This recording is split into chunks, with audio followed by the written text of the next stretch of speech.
How are you today? I'm Melissa, and this is Hang In There. I'm really glad you're here. This episode is part of a series, and today, this one is for my children. For the ones who grew up inside something they didn't have words for, but felt every single day. If you're a parent, you may hear parts of yourself in this. If you grew up in a home like this, you may feel parts of your own story here too. These conversations are personal. They may feel heavy at times, but they're about understanding, healing, and giving words to things that are often left unspoken. You can listen at your own pace. If it feels okay, take one slow breath with me. Let's begin.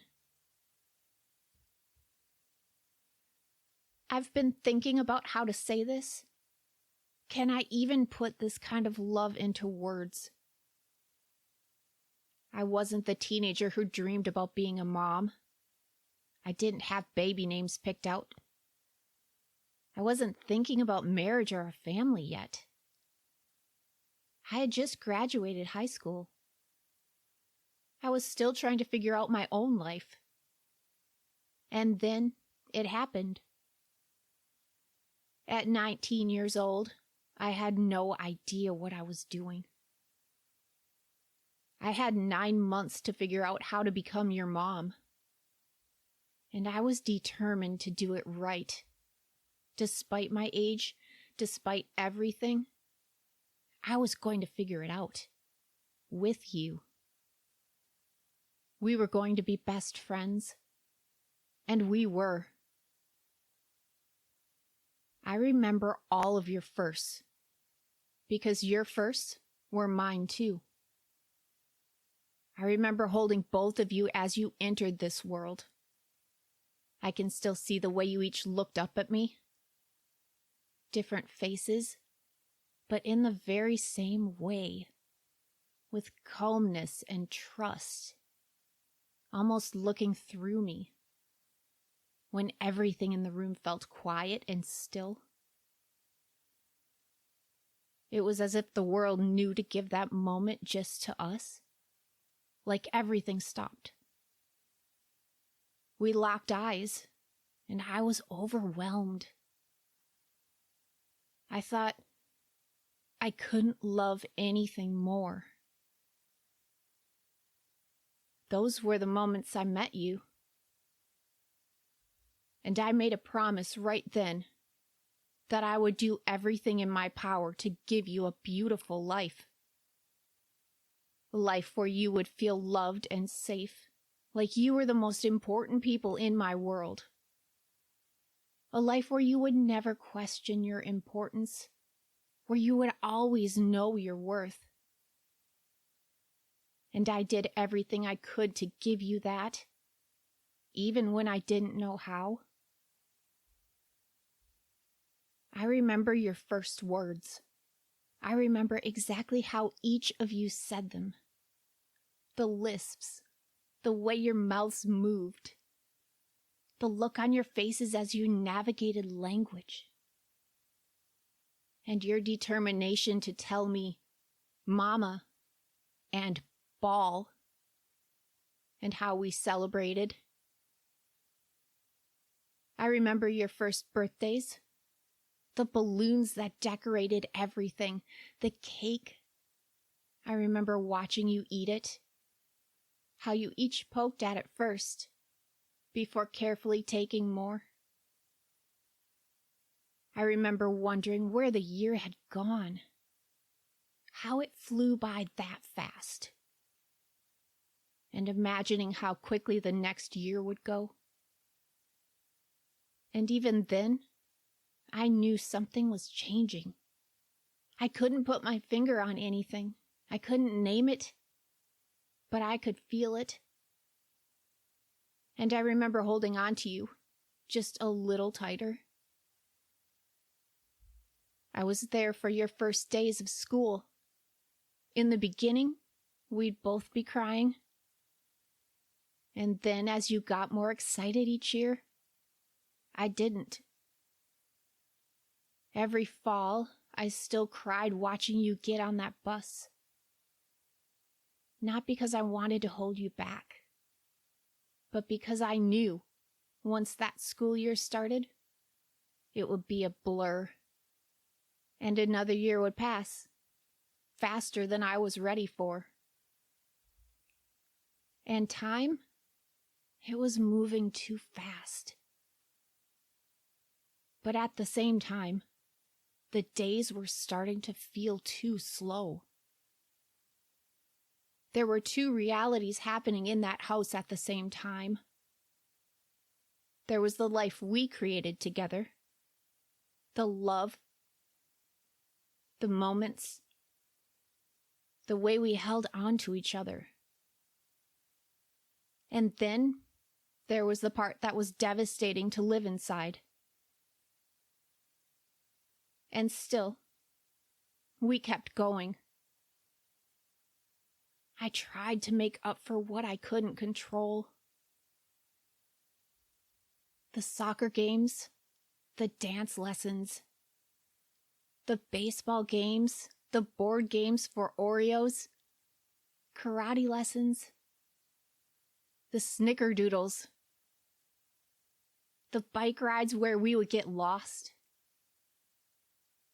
the plays, the basketball games, the parades, skiing, mountain biking, the nights we'd all fall asleep on the bottom bunk, together, all of it. I was there for all of it. All the phases of growing up, the first dances, the dates, prom and graduations, moving into dorms, college, weddings. We were together for all of it, and I'm so grateful. I can't imagine my life without you in it. You both saved me. You are the reason I kept going. Through all of those moments, and so many more, I tried to shield you. I wanted to protect you. I wanted you to feel safe, even when you didn't. I wanted you to feel loved, just for being who you are, even if you didn't believe it. And I needed you to know. You were the most important things in my world. I tried to make sure you didn't hear the awful things being said in that house. I tried so hard to comfort you, to make you believe you were safe. I tried to make sure you knew none of the anger directed at you was your fault. It was never your fault. Not any of it. I wished for so much better for you. And I am so sorry.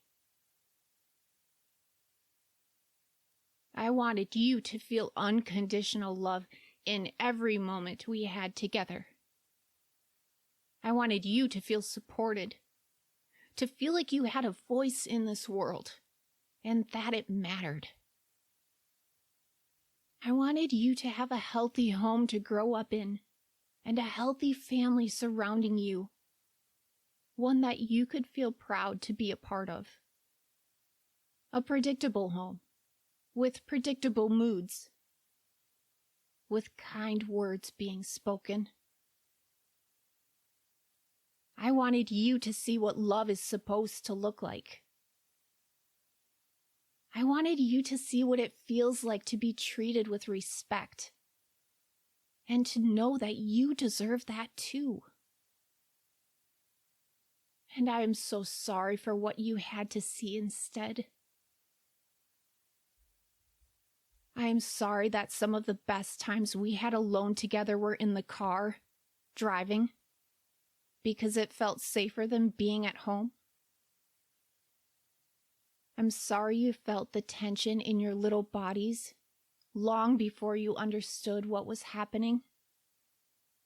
I wish you never had to carry that feeling.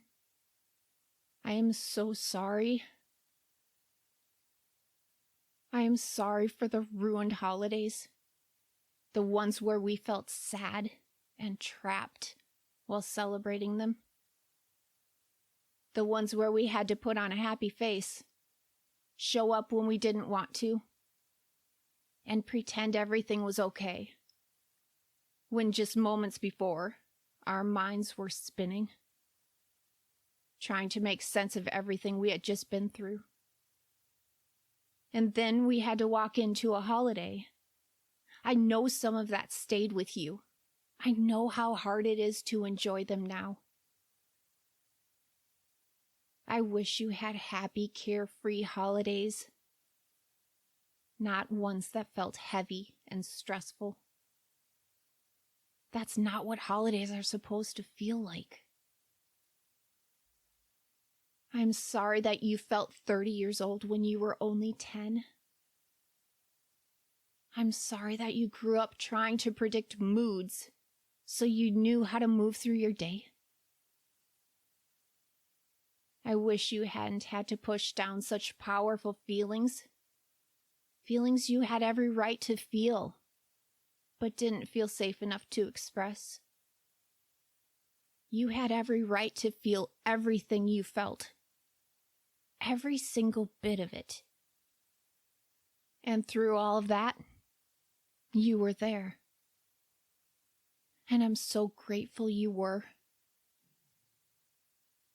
I held on to that, to being there with you as you grew up, so you wouldn't be alone.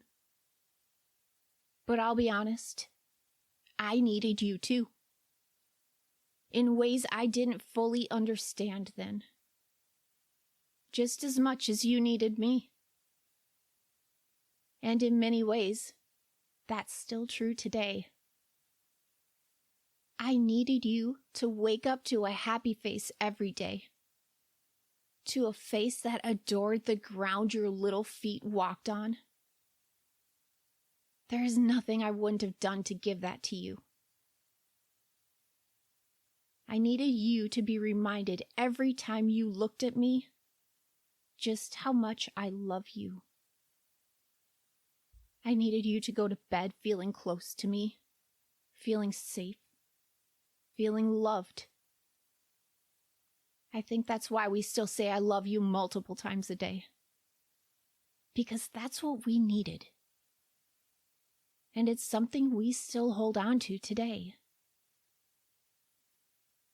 I needed to see your little faces when you woke up each day. To feel your arms wrap around me, that first hug. I needed that. I needed to know you were waking up, walking into school, feeling loved and cared for. You gave me hope when there was none anywhere else. You gave me a kind of love I could count on. True, honest, and steady.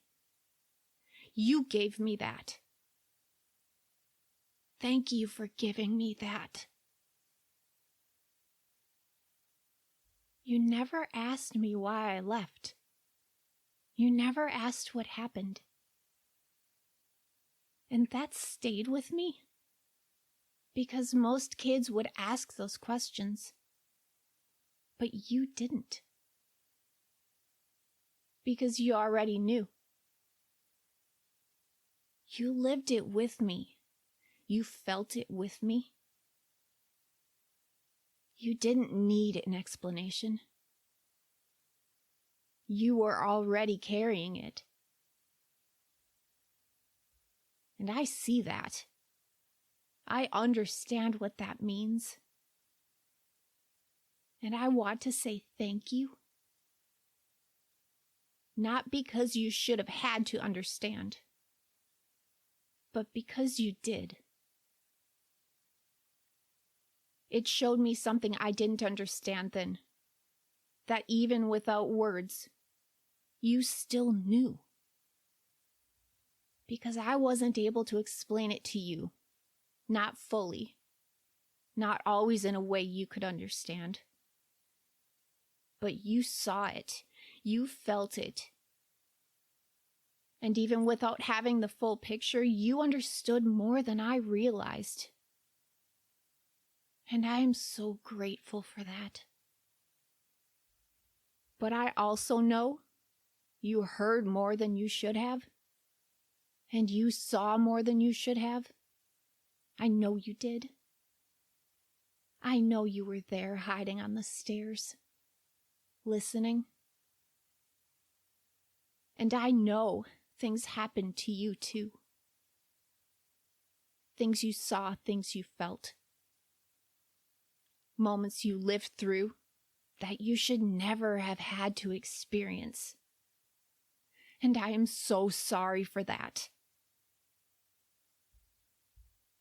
I am so sorry for what you went through. Not just what you witnessed, but what happened to you. I am sorry I couldn't protect you from those moments.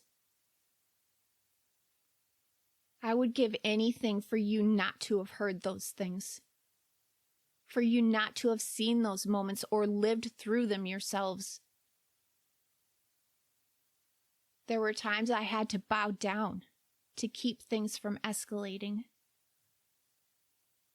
I'm sorry you saw me do that. I'm sorry you heard me become so submissive.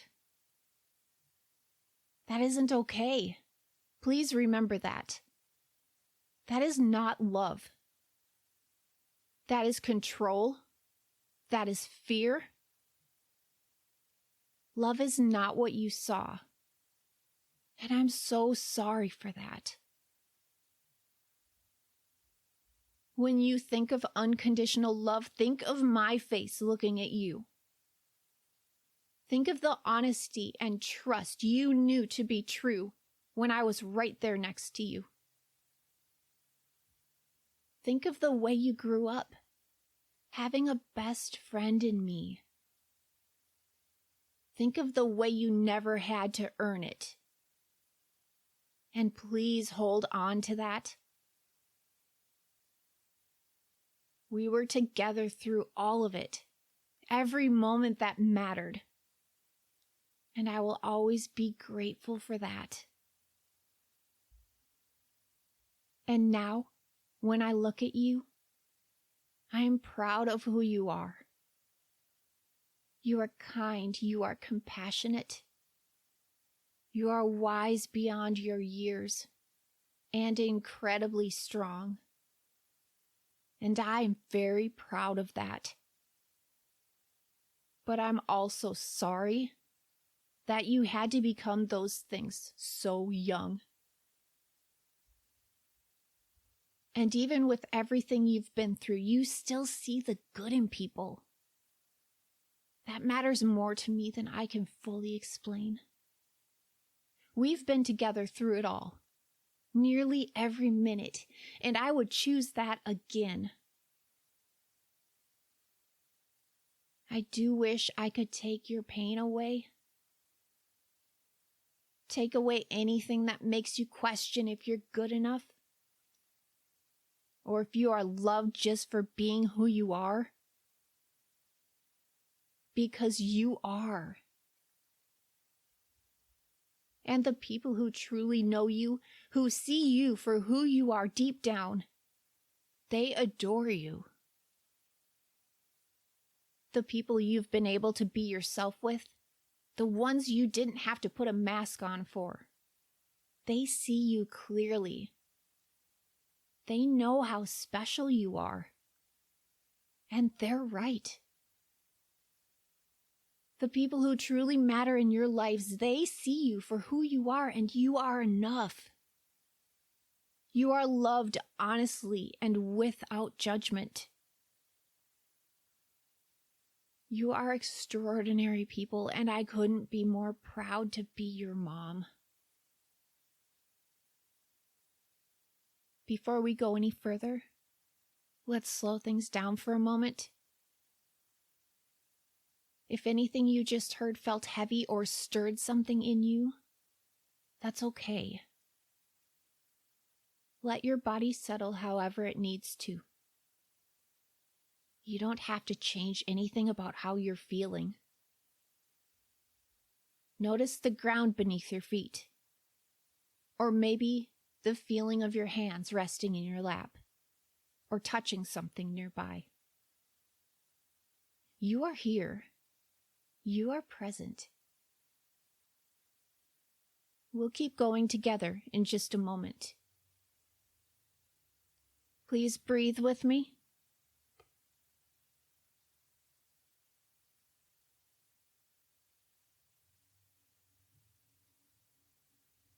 As you come back to this moment, there are a few things I want to share with you. If you're a parent who has lived through something like this, you know how hard it is to find the words, to explain something that didn't even make sense while you were living it. If you grew up in a home like this, you felt it before you understood it. You learned how to read a room before you knew how to explain why. You learned to adjust, to stay quiet, to survive. What you heard in this episode was not just a hard home. It was a home shaped by fear, by unpredictability, by control. And for a child living inside that, it doesn't always look like abuse the way people think it should. It looks like tension in your body before you understand why.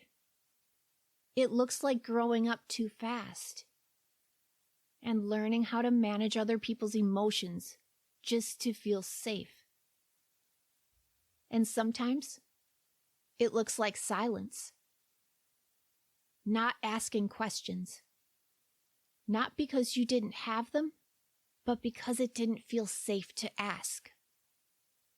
Because somewhere inside, you already knew something wasn't right. If that was your experience, there's nothing wrong with you. The way you adapted, the way you survived, that was your way of staying safe. And maybe no one ever said that to you. Maybe no one ever gave you words for it. Until now. And if you've never been able to say this to your own children, you can borrow my words. Because I know the love is there, even when the words haven't been. And to those of you who have never lived like this is what it can feel like for a child growing up inside it every single day. The tension, the unpredictability, the constant awareness of what might happen next. This is what it looks like when everything seems fine on the outside, but it's not. So if you are someone on the outside, a friend, a teacher, a neighbor, an aunt, a cousin, pay attention. Listen when something feels off. Trust what you notice. And when someone opens up to you or even hints that something isn't right, believe them. Listen without trying to fix it. Don't minimize it. Please don't explain it away. Because what you don't see is often what matters most. And how you respond in those moments can change more than you realize. You have more influence than you think. Before we close, there's something I want to say to the parents listening. If you are a parent and your children lived through something like this with you, even if it was years ago, even if they're grown now, it is not too late to talk to them. I know how hard that can be. But they felt it. They lived it too. Even if they didn't have the words for it then, even if they never asked the questions, children can carry these experiences with them. They grow up trying to make sense of things that were maybe never explained. Trying to understand who they are, what love is, what was real and what wasn't. And without words, they fill the gaps themselves. So giving them words even now, it matters. It can look like a conversation. It can look like a letter. It can be a series of short conversations in the car or in the backyard. It doesn't have to be perfect. And if you are still living inside something like this, and your children are witnessing it in real time, please hear this. What you say to them in the moments after they've seen something or felt something wasn't right matters more than you think. If it's safe to do so, pull them aside and tell them that wasn't okay. That's not what love looks like. You didn't deserve that. This is not your fault. Even if you are still trying to figure it out yourself, those words can stay with them. They help your child understand what they're seeing so they don't turn it inward and believe it's about them. They give them something solid to hold on to when everything else feels confusing. And even if you don't say it in the moment, or you're thinking of times you wish you had, even a quiet moment, even if it comes later, can still matter. Being willing to say, I see it now. I'm sorry. That wasn't okay. You didn't deserve that. That can mean more than you think. Because they don't stop needing that just because they grew up. They've been carrying this weight possibly for years. And you don't have to let them carry it alone anymore. And you don't have to do it perfectly. You just have to be willing to begin. Even now. As we come to a close, we can slow things down for a moment. If it helps, notice where your body is right now. Feel the surface supporting you. Nothing needs to be resolved or understood today. You can take what felt helpful and leave the rest here. You can come back to this whenever you're ready. You don't have to carry this alone. Neither do I. This is Hang in There. Listen. Heal. Rise.